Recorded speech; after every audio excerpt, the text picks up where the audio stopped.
मला हे समजून घ्यायचंय रुपालीताई की या सगळ्यामध्ये आता ठीक आहे, अंजली दमानिया यांनी काल पुरावे दाखवले अजित पवारांना, आज सुरेश धस गेले मुख्यमंत्र्यांना भेटले, त्यांनी पुन्हा एकदा काही महत्वाचे मुद्दे मांडलेले आहेत. या सगळ्यामध्ये अशी एक लाईन घेऊन चर्चा केली जाते की धनंजय मुंडे यांना या सगळ्या प्रकरणामध्ये गोवण्याचा प्रयत्न केला जातोय आणि त्या दृष्टीने त्यांचे विरोधक कामाला लागलेले आहेत. तुम्ही सगळं या सगळ्या घडामोडींकडे कसं बघता? सगळ्यात महत्वाचं एक लक्षात घ्या, जे जे आरोप होत आहेत याआधी मुख्यमंत्री साहेब असतील किंवा उपमुख्यमंत्री साहेब असतील यांनी सांगितलंय कोणालाही गुन्हेगारांना सोडणार नाही. याच्यात जे जे दोषी सापडतील, जे जे पुरावे सापडतील त्याच्यानुसार ती कारवाई केली जाणार आहे. आता धस हे मुख्यमंत्र्यांना भेटलेले आहेत, दमानिया ताई अजितदादांना भेटलेले आहेत.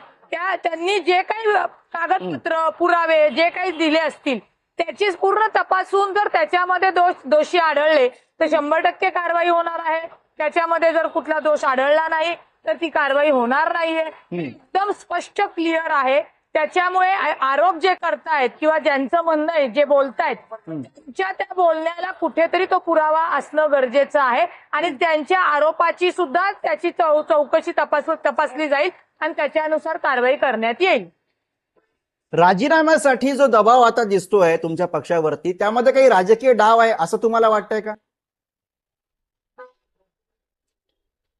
एक लक्षात घ्या की जे जे राजीनामा घ्या म्हणतायत त्यांचा या प्रकरणाशी तसा कोणताही संबंध नाहीये, परंतु ते आरोप करतायत.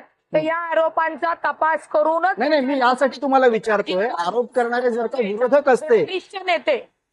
नाही रुपालीताई, मी तुम्हाला यासाठी विचारतोय, आरोप करणारे जर का विरोधक असते, विरोधी पक्षातले असते तर आपण समजून घेऊ शकलो असतो. पण हे जे विरोधक आहेत, हे जे आरोप करतायत धनंजय मुंडे यांच्यावरती, ते तुमच्यासोबत सत्तेत आहेत. म्हणजे सुरेश धस आज पुन्हा त्या सगळ्याविषयी बोललेत, राखेचा मुद्दा त्यांनी काढलेला आहे.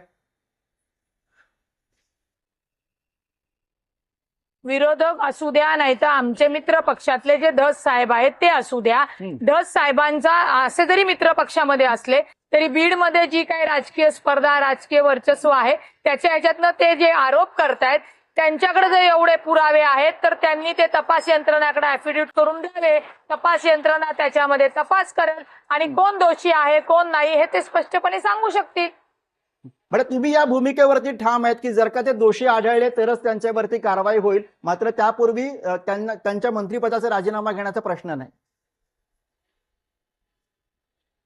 आम्ही डॉक्टर बाबासाहेब आंबेडकर यांचं संविधानाला मानतो. त्या संविधानाप्रमाणेच आपलं राज्य आणि देश चालतो. त्याच्यामुळे जी काही कारवाई करायची आहे. पण नाही, याच्या संविधानाचा मुद्दा आला कुठे रुपालीताई? संविधानाचा मुद्दा आला कुठे? मी अंजलीताई यांच्याकडे जातो, मला त्यांना विचारायचंय. अंजलीताई, सुरुवातीपासून बोला रुपाली, सांगते तुम्हाला. बोला, पूर्ण करा, बोला.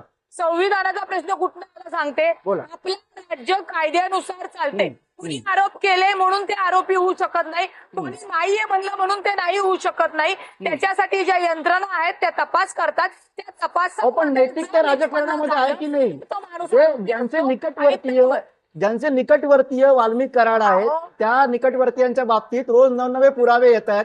तुमच्या सत्तेतल्या सहभागी आमदार ते पुरावे मांडतायत, लोकांमध्ये चुकीचा मेसेज जातोय. नैतिकता आहे की नाही राजकारणामध्ये? माझ्या सोबत जे जे असतील त्यांनी वैयक्तिक आयुष्यात कुठला जर गुन्हा केला असेल तर त्यांना सुद्धा सोडू नका असं धनंजय मुंडे साहेबांनी सुद्धा सांगितलेलं आहे. आणि वाल्मिक कराडांचं म्हणताल तर देवेंद्र फडणवीस साहेबांसोबत फोटो आहेत, सुप्रियाताईंबरोबर फोटो आहेत. फोटो असणं वेगळी गोष्ट आहे. अंजलीताईंनी तर पुरावे दिलेले आहेत आर्थिक व्यवहारांचे. रुपालीताई, मला दमानिया ताईंनी जे सांगितलंय, जी काही कंपनी आहे ती कंपनी कसली आहे काय नाहीये त्याची मला आता कोणतीही तुर्तास माहिती नाहीये. परंतु दमानिया ताईंनी जे काही सांगितले की ज्यांचे आर्थिक संबंध आहे त्याच्यामध्ये त्यांच्या धनंजय मुंडे भाऊंच्या पत्नी सुद्धा आहेत. मला एवढंच सांगायचंय की या गुन्ह्याची संदर्भात जे जे संबंधित दोषी आढळतील त्या सगळ्यांवर कारवाई करणार हे स्वतः खुद्द उपमुख्यमंत्री अजितदादांनी सांगितलेलं आहे. आणि मुख्यमंत्री हे काही वेगळे मुद्दे, काही वेगळ्या स्वरूपाचे आरोप आहेत. ऑफिस ऑफ प्रॉफिट ही संबंधित वेगळ्या स्वरूपाचे आरोप आहेत जे दमानी यांनी काल केलेले आहेत आणि त्यांनी त्याचे पुरावे तुमच्या पक्षाच्या प्रमुखांकडे दिलेले आहेत. बिझनेस एकच मिनिट मी त्यांना हा, एक- दमाने एक- दमाने मॅडम समजावते. आर्थिक एकच व्यवहार मिनिट. आहे.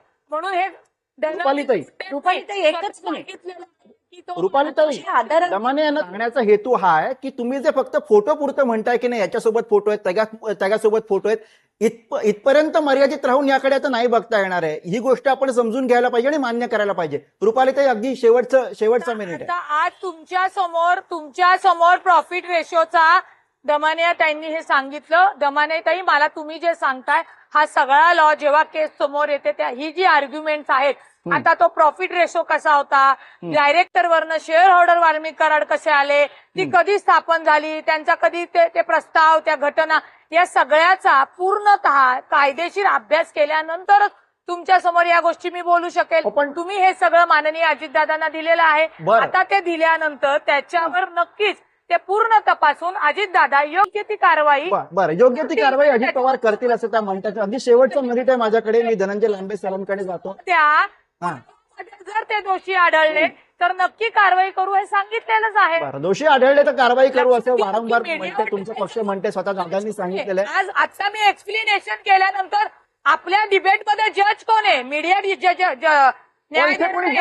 कोणी जज म्हणून बसलेलंच नाहीये. इथे तुमची एक बाजू आहे, ती बाजू मांडण्याची संधी आपण अर्थातच तुम्हाला देतोय आणि तुम्ही ती मांडताय.